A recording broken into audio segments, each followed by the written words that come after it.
Beaucoup de gens aujourd'hui, la louange, on néglige. Même les pasteurs qui prêchent, je ne veux pas avoir de problème avec les pasteurs, mais c'est une réalité. Beaucoup de pasteurs qui viennent juste 5 minutes avant la prédication. C'est-à-dire que 60 minutes de la louange, il n'est pas là. Il est où? Au bureau.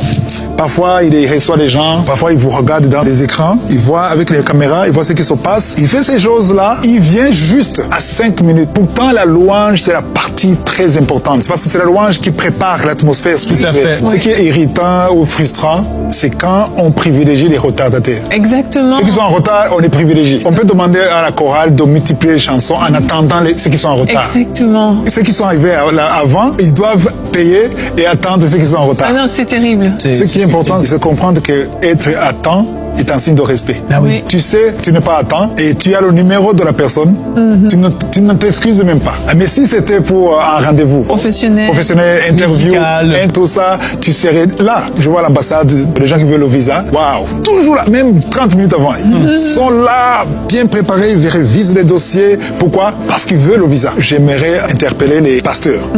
Parce que si le pasteur est toujours en retard, c'est facile que les chrétiens soient en retard. Donc, il voit un exemple. Parce que le pasteur, s'il est là à 8h, à 7h, pendant la prière, pendant la louange, il est là physiquement. Ça encourage les autres à le faire.